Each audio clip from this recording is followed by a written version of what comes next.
22 Jump Street is a sequel to 21 Jump Street, which follows two cops who go undercover. But this time, instead of a high school, they go undercover in a college. Does this movie live up to the original? Does it surpass the original? This is Skootish.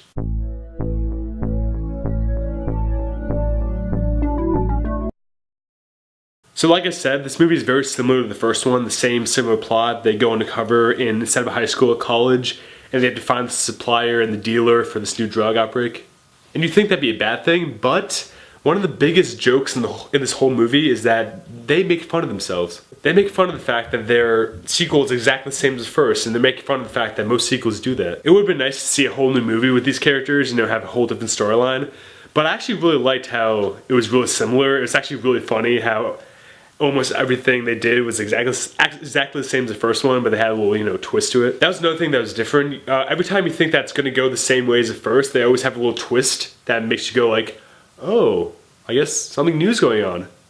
Awesome. The person who actually says the jokes mostly about the sequel being the same as the first one is Nick Offerman, I think his name is. He plays the boss of the two guys. Not Ice Cube, the other guy. And he was really funny. I really liked how he had those, one-liners about how it's really similar to the first, this is exactly the same. Exactly the same. You'll know what I'm talking about when you see the movie. And now the moment of truth. Did I like this movie? I really liked it. I like this movie a lot. Was it as good as the original?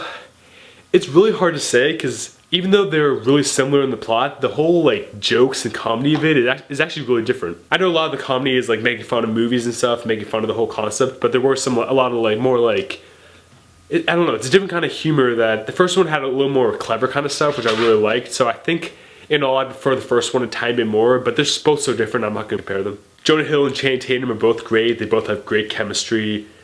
Channing Tatum is so funny. Before 21 Jump Street, I could never ever see him as a comedic actor, but he just blows me away in both these movies. He's really great comedy, and I really hope he does more comedy in the future. And you gotta love Jonah Hill. He's Jonah Hill. That's all I'm gonna say. This movie is directed by Phil Lord and Christopher Miller. These are seriously two of the funniest guys working in Hollywood today. I know they didn't write this movie, they only directed it, but I could tell that some of their humor was incorporated in there. I know they probably had the script and then while they're filming, like, you know what, I think that it'd be funnier this way, let's do it this way. You can just tell they have a unique type of humor that's extremely funny. I'm really glad they directed this movie. Yeah, all the characters are back. Ice Cube's back. Ice Cube is freaking hilarious. There's a scene in this movie that you don't expect coming, and when it comes, you're gonna bawl your eyes out laughing. It's freaking hilarious. One downside of this movie I had was this annoying girl in it. She was a blonde, and I'm not gonna say anything about it. She was a roommate of the girl that Jonah Hill has a crush on. She was okay, she had some funny lines and stuff, but I think they kind of went a little overboard with the character, they gave her a little too much screen time and she got kind of annoying towards the end. She's okay, my friend really thought she was funny, so I guess some people will find her funny, I just wasn't really for me. But let me tell you something, the end credits of this movie, I can't even begin to describe how funny they are.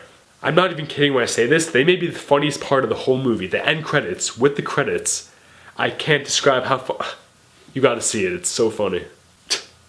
I'm just thinking about it right now, oh my god. The end credits, you don't understand when you see them. I don't know if it'll hit everyone as hard as it hit me, but I was dying laughing in the theater. Overall, 22 Jump Street is a great sequel, probably one of the best comedy sequels I've seen. It does live up to the original, maybe not quite as good as the original, but I think a lot of people would disagree with me, so it's just a matter of taste. Overall, I'm going to give this movie a B+. This should really be watched. Go see it the opening day. I was lucky enough to see it at 10 o'clock on Thursday. I'm filming this on Thursday night, so that was really cool. But yeah, go see this movie. It's definitely worth the money, and it's hilarious. If you want to die laughing, then this is the movie for you, especially at the end credits. Trust me. See you guys, thanks for watching, and have a Skootish day. Actually, it's nighttime because I'm filming this in the night, but you're probably watching this in the morning because I'm uploading this then, so. Have a Skootish day.